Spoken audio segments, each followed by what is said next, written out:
ఓం శ్రీ కల్కి అగస్తీశాయ నమో నమః. ఈశ్వరుని పాదాలను పూజించి అగస్తీశ్వరుణ్ణి మాట్లాడుతున్నాను. ప్రేమ నిండిన మానవులారా, ఈ కలియుగ ఎల్లలో మాత్రమే ఆత్మను చేరాలి అనే ఉద్దేశ్యంతో జీవులందరూ నోమును చేసుకుంటూ ఉన్నారు. ఉద్దేశ్యము వాక్కు రెండు ఒకటిగా మారి క్రియగా రూపొందేదే నోము అనబడు గొప్ప ప్రక్రియ అగును. మామూలుగా మానవులు భౌతిక అవసరముల కోసం నోములు చేసి ఉపవాసాలు ఉండి భగవంతుని పూజిస్తూ ఉంటారు. ఈ సమయంలో మాత్రమే ఒక్కొక్క మానవ ప్రాణము తన అంతరంగ ప్రయాణాన్ని త్వరితగతిని చేయుటకై నోమును చేయుచున్నది. తన ఆత్మయే దైవం అని తెలుసుకొని ప్రాణములన్నీయు ఆత్మలో ఐక్యం చెందుటకై ఒక అపురూప కార్యమును చేయుటకు ప్రారంభించి ఉన్నది. ఎందుకంటే ఆత్మలో ఒదిగిపోని ప్రాణములు నశించగలవు అనే సత్యాన్ని మానవులు తెలుసుకొనుట ప్రారంభించారు. ఆత్మ మరియు ప్రాణము రెండు ఒకటైనప్పుడే ముక్తి అనబడు పరమాత్మను చేరే స్థితి దొరుకును. ఆత్మ గాయత్రి నోము అనేది ప్రతి ఒక భూమిపై పుట్టే మానవుల కోసం ఏర్పడిన ఒక ఉన్నతమైన మార్గంగా ఈ నోము వర్ధిల్లగలదు.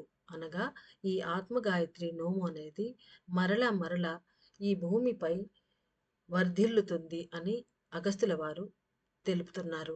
4వ రోజు నోమును చేసుకుంటున్న ప్రియ శిష్యులారా, మానవుల మెదడు భాగం అనేది అపూర్వమైన అద్భుతమైన ఒక సాధనము. ఎటువంటి ఇంధనములను తీసుకున్నా కూడా దానికి అనుగుణంగా నడిచే సామర్థ్యం కలిగినది. కలి అను విషపూరిత శక్తులతో నిండిపోయిన మెదడు భాగముతో కదిలే మానవులే అధికమవుతూ పోతున్నారు. అలా కాక ఆత్మకాంతి, దైవకాంతి, శూన్యకాంతి వంటి ఇంధనములను తీసుకొని కదిలినప్పుడు మానవులు దైవములై భాసిస్తారు. మానవుల మెదడులో ఉన్న ఆత్మ గర్భములు అను పాదరస కణములన్నీయు అనగా ఆత్మ అణువులలోని కేంద్రములు లో ఉండే పాదరస కణములన్నీయు లోపల కేంద్రంలో శూన్యమును కలిగి ఉండు. అనగా వాటిలో ఆ కణముల లోపల కేంద్రంలో శూన్యం ఉంటుంది. ఆ శూన్యములలో పరుచుకొను ఇంధనములు మాత్రమే మానవ బుద్ధిని కదిలించి శరీరానికి కూడా కదలికలను ఇస్తున్నది. అనగా ఏ ఆ అణువుల లోపల ఉండే శూన్య ప్రదేశాల్లో పరుచుకునే వెలుగు ఏదైతే ఉందో అదే ఇంధనముగా ఉంటుంది మానవుల కదలికకు. అది మానవుల బుద్ధిని కదిలించి దానిని పెనెట్రేట్ చేసి ఆ తర్వాత తద్వారా శరీరానికి మూమెంట్స్ని ఇస్తున్నది. ధ్యానములు దానములు చేయువారి మెదడు కేంద్రంలో ఉన్న పాదరస అణువుల కేంద్ర శూన్యము అనేది అధికమగును. అనగా ఎవరైతే దాన పుణ్య కార్యాలు చేస్తూ ఉంటారో, ధ్యాన పద్ధతులు అవి చేస్తూ ఉంటారో వారి మెదడు కేంద్రంలో ఉన్న పాదరస అణువుల లోపలి శూన్యం అనేది విస్తరిస్తుంది. ఎందుకంటే ఏ ఒక ఇంధనమైనా జీవులు చేయు పనుల వలననే వెలికి వచ్చును. అనగా ఇవి రెండు ఇంటర్ రిలేటెడ్.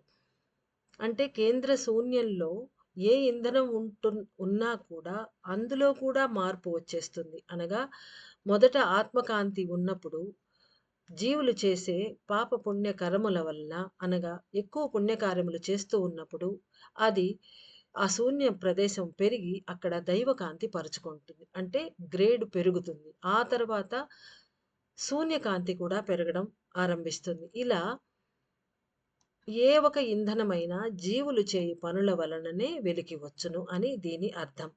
శూన్యములు కుచించుకొని ఉన్నచో కలుషితములు సులభముగా అక్కడ చేరిపోవును. శూన్యములు విస్తరించినచో దైవం తానే వచ్చి ఆ ప్రదేశంలో నివసిస్తాడు. దైవకాంతి పెరిగినచో మానవ బుద్ధి కూడా పూర్తిగా మారిపోవును. దైవకాంతి పెరిగినచో పలు కర్మ ముద్రలు కూడా పెరుగును. దైవకాంతి అనేది మెదడు లోపలి అణువుల కేంద్రంలో ఉన్న శూన్యములో అతీతంగా పదిలపరచబడినచో మానవులు జ్ఞానులుగాను పలువురిచే కీర్తించబడు దైవస్థాయికి ఎదిగి జీవిస్తారు. శూన్యమును పెంచుటకై పలు మార్గములు ఉన్నవి. అయితే అన్నిటికన్నా ఉన్నతమైన సులువైన మార్గం అనేది ఆత్మగాయత్రి మంత్ర శబ్దమును స్వీకరించుట ఒకటే. మంత్రార్థమును తెలుసుకొని ఉన్నతమైన సంకల్పంతో ఒక మండల కాలం వరకు నోము అను దీక్షను తీసుకొని ఆత్మగాయత్రి మంత్రాన్ని ఉచ్చరించడం ద్వారా సులభముగా అణువులలోని శూన్యం పెరుగును. అనగా ధ్యాన పద్ధతులు, దాన ధర్మములు, ఎంతో తపస్సు చేస్తే గాని పెరగని ఆ శూన్యం ఒక చిన్న టాబ్లెట్ లాగా అగస్త్యుల వారు మనకు ఆత్మగాయత్రి మంత్రాన్ని ఇచ్చి ఉన్నారు. దాన్ని ఉచ్చరించగా, ఉచ్చరించగా మన మెదడులో ఉన్న అణువులలో శూన్యం పెరుగుతుంది. అక్కడ దైవకాంతి నెలకొంటుంది. అంతేగాక ఆ శూన్యములలో దైవకాంతి తనంతట తానే పరుచుకొనును. అంటే ఆత్మగాయత్రి చాంటింగ్ చేయగా చేయగా ఆ శూన్యములలో మనకు తెలియకుండానే ఏ ప్రయత్నం లేకుండానే ఈ చిన్న ప్రయత్నంతోనే దైవకాంతి పరుచుకుంటుంది. మానవుల కదలికలకి 4 విధములైన ఇంధనముల ఆవశ్యకత ఉన్నది. అణువులలోని ఆమ్ల కలుషితాలను తీసివేసే మార్గం తెలియక అణువుల కేంద్రంలోని శూన్యంలో భద్రపరుచుకొని కదులుట అనగా అణువులలో ఆమ్ల కలుషితాలు ఏర్పడతాయి. ఎన్నో కారణాల వలన ఈ కలియుగంలో మనం జీవించే జీవన విధానాల వలన ఏర్పడే ఈ ఆమ్ల కలుషితాలను ఎలా తీసేయాలో తెలియక వాటిని మనం మన అణువుల కేంద్రంలోనే భద్రపరుచుకుంటాం. ఆ శక్తులతో కదులుతూ ఉంటాం. అది ఒకటి. ఇంకొకటి తన ఆత్మ ఇంధనములను జీవాణువు ద్వారా తీసుకొని దానిని శూన్యములలో నింపుకొని ఆ శక్తితో కదులుట. ఇది రెండవ రకం. అంటే ఆత్మశక్తి అనే ఇంధనాన్ని జీవాణువుకు ఆత్మ అందిస్తుంది. జీవాణువు ఆకర్షిస్తుంది. అలా తీసుకున్న జీవాణువు దగ్గర నుంచి బుద్ధి తీసుకుంటుంది, మనసు తీసుకుంటుంది. ఇలా అన్నీ తీసుకొని మానవుల కదలికలు ఏర్పడుతూ ఉంటాయి. తన ఆత్మ ఇంధనములను జీవాణువు ద్వారా తీసుకొని దానిని శూన్యములలో నింపుకొని ఆ శక్తితో కదులుట అనేది రెండవది. ఇక మూడవది దైవశక్తితో విహరించే దివ్యాత్మలైన నక్షత్రముల నుండి ప్రార్థనల ద్వారా తపస్సు ధ్యానముల ద్వారాను దైవకాంతి అనబడు ఇంధనములను పొంది కదులుట. ఈ మూడవది ఆత్మలింగ పూజ దీక్షగా తీసుకుని చేసిన వారందరికీ దీని విషయం తెలుసు. ఎలా అగస్త్యుల వారు నక్షత్ర శక్తులను, దైవశక్తులను, ఋషి శక్తులను ఆకర్షించి లాగి ఆ పూజ చేసే వాళ్లకు ఇచ్చారో అలాంటి శక్తి ఆ దైవకాంతి అనే ఇంధనాన్ని పొంది కదలటం మూడవది. ఇక నాలుగవది పరమాత్మ అనే మూలాన్ని తెలుసుకొని లోతుగా ధ్యానించుట వలన మరియు ఇతర ఆత్మలను విడిపించే దైవ కార్యాన్ని తీసుకొని తీవ్రంగా చేస్తూ ముందు నిలిచి ఉండుట వలన కాంతి అను ఉన్నతమైన విశ్వశక్తిని ఇంధనంగా స్వీకరించి కదలుట. అనగా ఈ నాలుగవది అత్యంత సులువైనది, ఉన్నతమైనది కూడా. ఎలా అంటే పరమాత్మను గురించి తెలుసుకొని లోతుగా ధ్యానించుట.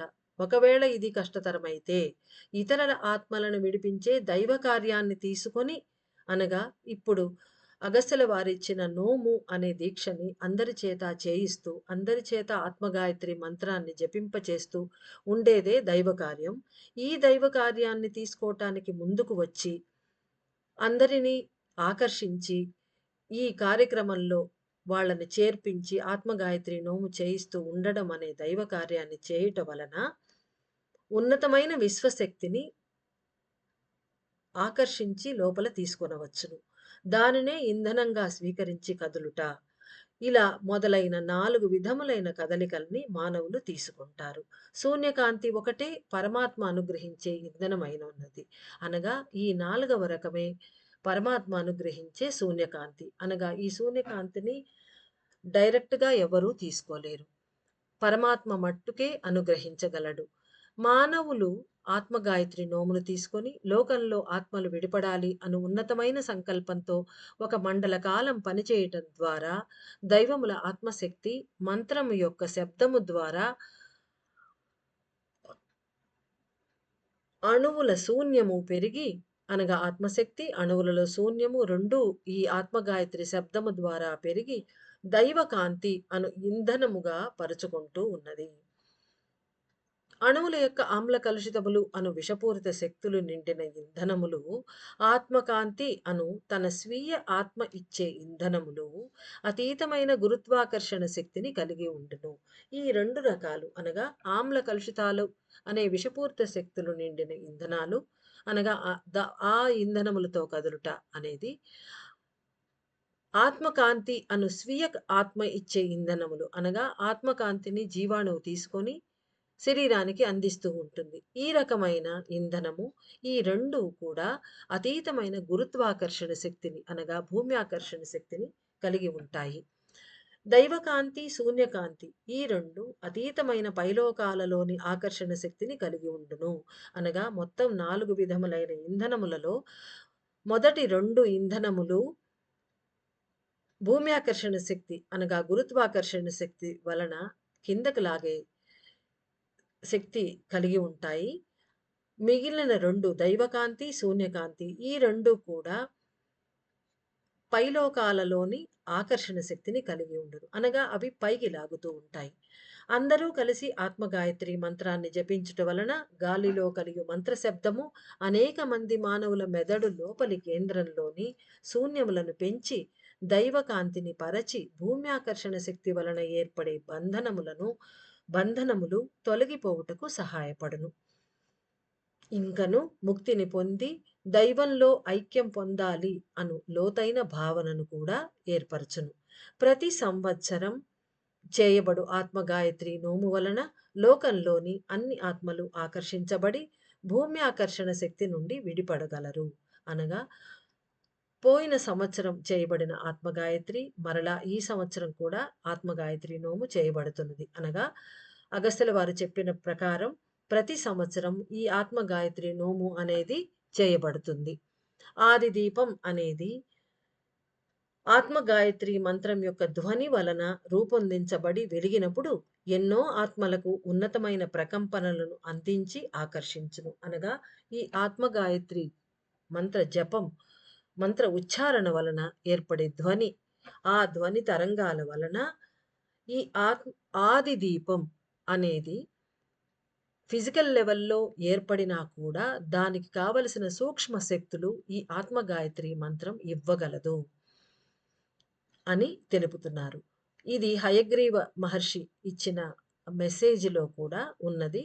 ఆది దీపం లేదా ఆది విళక్కు అనే దానికి 1,00,00,000 ఆత్మగాయత్రి మంత్రం జపిస్తే దానితో కనెక్షన్ ఏర్పడుతుంది. శక్తి మండలాలు విపరీతంగా వీర్యవంతం అవుతాయి అని ఆయన తెలిపి ఉన్నారు. అదే ప్రకారం అగస్త్యుల వారు కూడా తెలుపుతున్నారు. ఎన్నో ఆత్మలకు ఉన్నతమైన ప్రకంపనలను అందించి ఆకర్షించును. అందరూ తప్పక ఒక మండల కాలం వరకు సత్యాన్ని తెలుసుకొని, అర్థం చేసుకొని, గ్రహించి భక్తితో కరిగి కరిగి ప్రేమలో కరిగి కరిగి కరుణతో కారుణ్యంతో కరిగి అమృత శక్తి కారుణ్యము అనబడు అమృత శక్తితో ఆత్మగాయత్రి మంత్రాన్ని జపించండి. త్రికోణాకారంలో ఏర్పడ్డ జ్యోతి స్వరూపము ప్రాణమును ఆత్మను పరమాత్మతో పెనవేసి తత్వమసి అను ఉన్నత స్థితిని అందరికీ అందించగలదు. నా అనుగ్రహపూర్వకమైన ఆశీస్సులు.